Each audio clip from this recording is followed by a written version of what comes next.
Good evening, black people and all allies fighting for black liberation, black prosperity, and black joy. I'm Charles Blow, and welcome to Prime. The statues of Robert E. Lee and Stonewall Jackson will be removed from Market Street Park in Charlottesville, Virginia on Saturday. The original resolution to remove the statues in February of 2017 served as the catalyst for the Unite the Right rally in August of that same year. Organizers of the rally said its goals were to unite groups supporting the American white nationalist movement and prevent the removal of the statues of Lee and Jackson. Ultimately, Unite the Right protesters clashed with counter-protesters, resulting in racial tensions and violence. The rally resulted in 3 deaths, more than 30 injuries, and 11 arrests. When questioned about the presence of the far-right groups being the cause of the unrest in Charlottesville, President Trump infamously had this response. You had some very bad people in that group, but you also had people that were very fine people on both sides. For many, Trump's very fine people on both sides comment served as a moment of awakening as Trump refused a swift and full-throated disavowal of open, flagrant white supremacy. During the first 2020 presidential debate, Trump was asked if he would openly denounce white supremacy and white nationalist groups. Trump's not only deflected, but he also signaled to the Proud Boys, a far-right neo-fascist group, to stand by. Right, Proud Boys, stand back and stand by. But I'll tell you what, somebody's got to do something about Antifa and the left, because this is not a right-wing problem. On January 6th, as Congress was set to count the Electoral College ballots for the 2020 presidential election, which Trump lost, he spoke at a rally where he invited the crowd to march to the Capitol building. In that speech, Trump also incited the crowd with the narrative of taking back the country, which led to the insurrection. We're going to walk down to the Capitol, because you'll never take back our country with weakness. You have to show strength, and you have to be strong.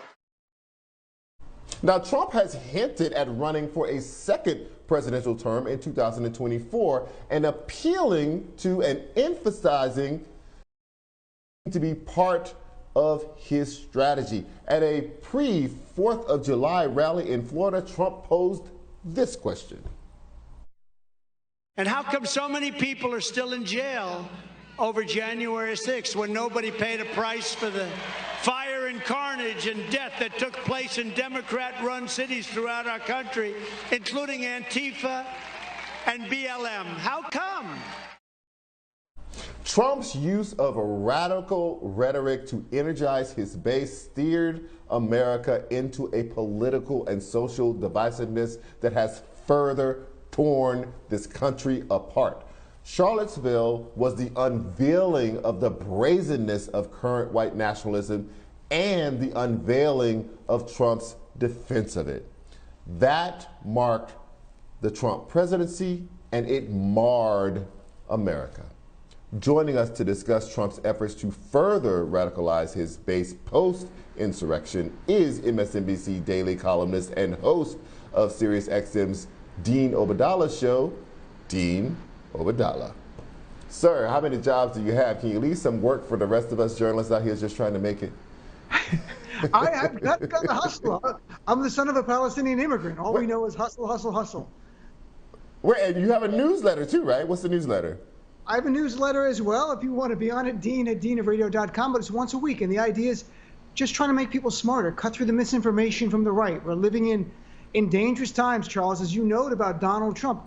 He is literally repeating the lies that incited the January 6th terrorist attack now. And I call it a terrorist attack because Christopher Wray, the FBI director, testified several times before Congress that in the view of the FBI, January 6th was an act of, quote, domestic terrorism.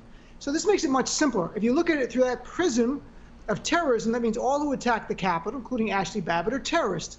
the people who incited that attack are also terrorists. It's meaning Donald Trump would be a terrorist. People might say, well, that's over the top. No, Christopher Wray, the FBI director, said the FBI views January 6th as an act of domestic terrorism.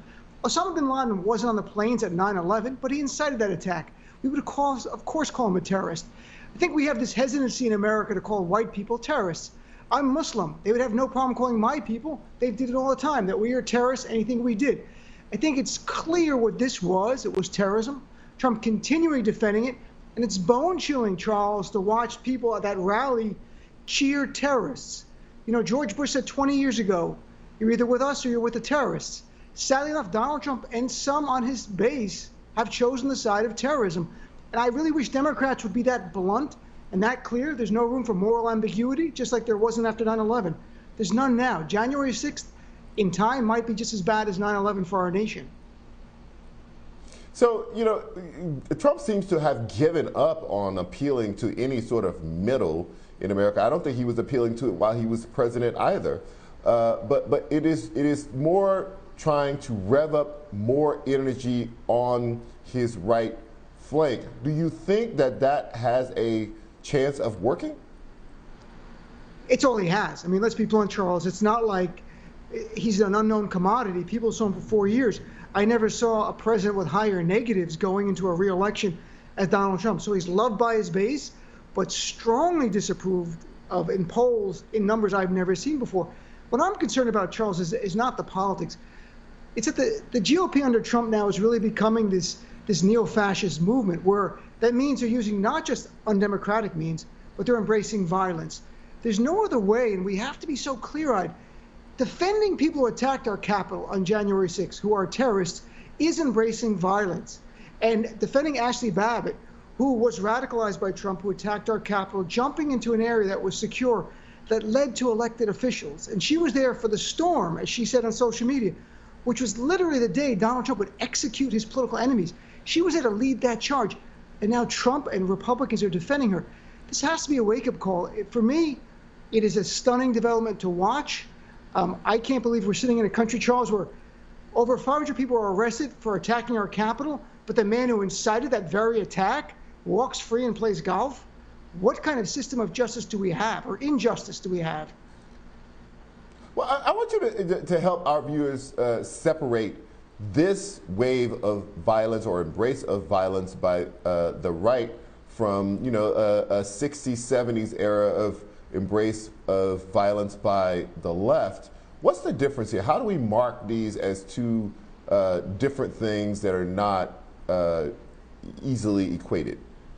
Well, if you look at violence for 60s, 70s, even if you want to present day, Black Lives Matter, Trump loves to bring that up. First of all, they were isolated incidents. They were not encouraged by the President of the United States of America, and they weren't encouraged to keep that president in power and overturn an election, a free election of Americans to decide their next president. So to me, any kind of discussion of those other issues pale in comparison to what we saw. Donald Trump as president radicalized people like an al-Qaeda recruiter. And again, I'm not being over the top. When Christopher Wray calls this an act of terrorism, that's the prism this is all through. Radicalized for 2 months, brought them there to stop the steal, said fight 20 times in that speech, direct them to go down there. This does not happen if Donald Trump doesn't lie for 2 months. He doesn't call his supporters January 6th to be there for a wild time. In the indictment of the Oath Keepers, they literally, the government has their communications where they're saying Donald Trump wants us there, he wants us on the 19th. This is 2 + 2 = 4. And the fact Trump is not charged with felonies for involvement, to me, is one of the gravest injustices in the modern era. And there are a lot of injustices. So this really ranks way up there, though. So following your line of reasoning that these are all terrorists, including Donald Trump, what should the American government be doing about it other than, you know, investigations of the people who were involved and arrests, quite frankly, hundreds of arrests of people who were involved in the insurrection? What else should the American government be doing about this movement? Well, it's doing the first thing, which is great. Over 500 people who were involved and attacked our Capitol are under arrest. That sends a clear message. Many are not being even released on bail because there's a fear of flight or a fear they're going to be a threat again in some way. The other is to monitor the MAGA movement, the extreme elements of it, not the average person who happens to like Donald Trump, but the extreme elements, to make sure if they're plotting anything more, just like they did surveillance of ISIS or Al-Qaeda supporters in the United States, if they thought they were, you have to do continuous surveillance. You have to treat them as a terrorist that they are, and forget that they're white, because in America we have this double standard. White people can't call them terrorists. Yes, you can if they are terrorists, and don't overuse it when it's not relevant. In this case, it is, and Donald Trump should be arrested. The fact that he's not charged is ridiculous. So how do you avoid the pitfall, which surely the point that surely Donald Trump will make, as he made it when people under him or around him were involved in illegal activity, and the FBI was trying to get a handle on that? He said, well, they spied on me and they spied on my campaign. That's the political hay that he made of that. How do you avoid that trap, or do you just say whatever it is, what it is? He will do whataboutism for anything. He is doing a whataboutism for an act of terrorism. If you want to call it insurrection, you can. The goal was to prevent the certification of Joe Biden's win. It was to prevent the peaceful transfer of power. We've not seen anything like that in our lifetime, Charles, or ever, that the sitting president brought people to the Capitol, thousands, to stop the congressional certification, to stop the steal. And the fact that Democrats are not in one voice getting out there going, this was an act of terrorism, and it's not partisan to call for a terrorist to be charged. In fact, it's patriotic to do that, and I wish Democrats had done that earlier. Dean, always a pleasure. I hope this weekend you get a chance to take a rest from your 24 jobs. No, Appreciate you, always man. work. Thanks, Charles.